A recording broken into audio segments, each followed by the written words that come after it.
Welcome to 340.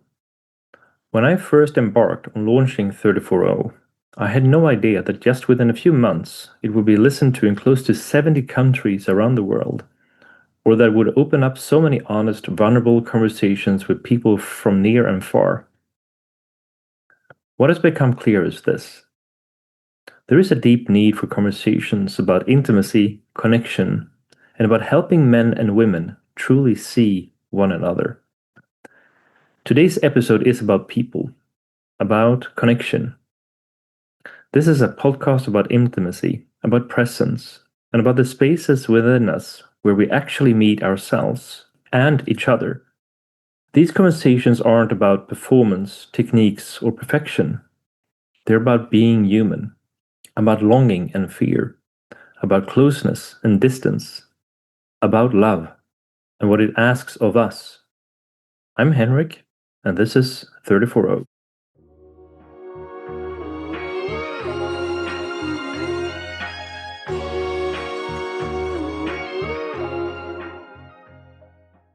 People.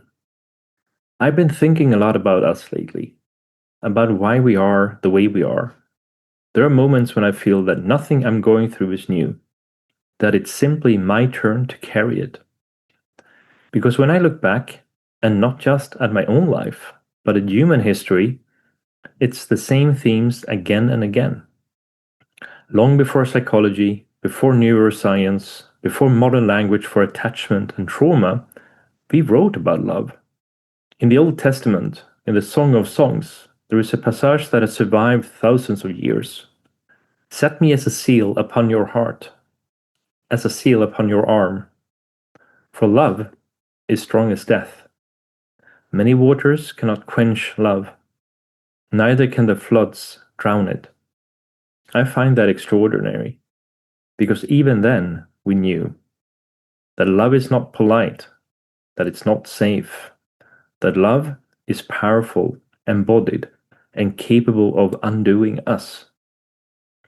Marcus Aurelius wrote about how we suffer not because of what happens to us, but because the stories we attach to it. Shakespeare wrote about love's madness, jealousy, longing, devotion, tragedy. Goethe's The Sorrows of Young Werther is an entire book about loving someone who cannot choose you back, and the unbearable weight of that truth. Jane Austen wrote about pride, fear, misunderstanding, and how closely love always lives beside loss. Gone with the Wind isn't really about war. It's about loving someone who never quite chooses you. Love Actually, for example, probably the most watched movie over Christmas, is in all its imperfections about love too. I'm curious, what is your favorite book or movie about love? Feel free to drop the title in the comments. When I reflect on all of this, something becomes very clear. We have always been writing about the same thing: loving, wanting to be chosen, fearing that we won't be. This isn't a modern problem, it's a human one. What is different today isn't that love hurts more, it's that we have more options, more exits, more distractions, more ways to leave, but not necessarily more safety. We can swipe, we can disappear, we can block, we can start over. Yet our hearts still work the way they always have. They attach, they hope, they remember, they grieve. And when your heart is broken by the person you love, not by someone cruel, not by someone who meant to hurt you, but by someone who mattered deeply, it hurts in a way logic can't touch. Because you just don't lose a person. You lose a future, an identity, a version of yourself that had already begun to exist. That's why broken love so often hurts more than never. And in many ways, what we avoid ends up controlling us.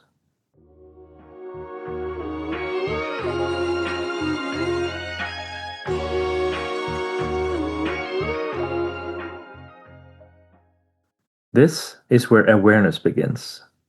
Not with changing anything, but with seeing. Awareness is the moment you stop outsourcing responsibility for your inner life. The moment you're willing to look at both your light and your shadow without flinching. It takes courage to stay present with what you find there, to notice your fear without becoming it, to feel your longing without acting it out, to acknowledge your anger, your sadness, your desire, and still remain standing. Awareness is the ability to pause in real time. That small but powerful space between stimulus and response, where you don't let the nervous system or the reptilian part of the brain decide for you, where you choose how to act instead of simply reacting. This is where intimacy actually begins, not with another person, but with yourself, with the capacity to hold what arises inside you, to stay, to breathe, to love without collapsing or fleeing.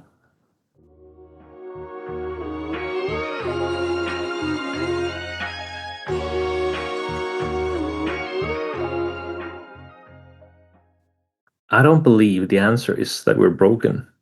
I believe we are shaped. Shaped by what we received.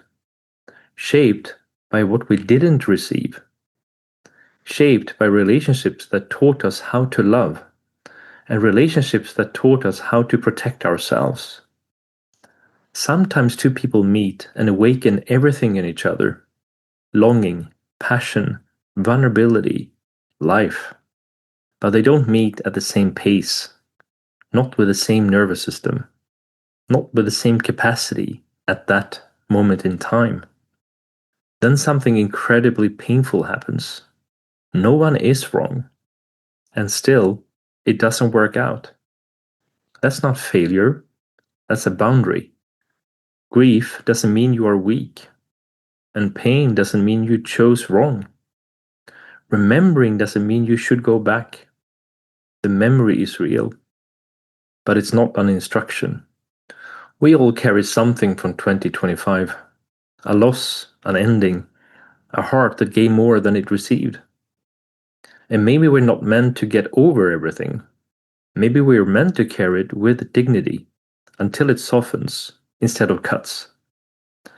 I'm entering 2026 without all the answers, but with a deeper respect for how to be more courageous and to stay, to love, to offer your heart without guarantees, to dare to take the leap. And if you're listening to this and recognizing yourself, if you're sitting with a heart that still aches, I want you to hear this. You're not alone. You're not late. And there is nothing wrong with you. You loved. And that is still one of the most human things we can do.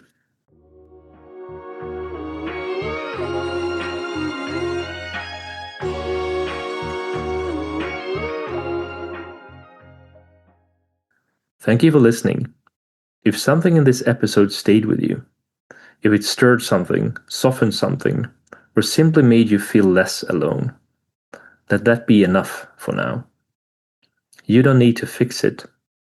You don't need to rush it. Intimacy doesn't begin with answers.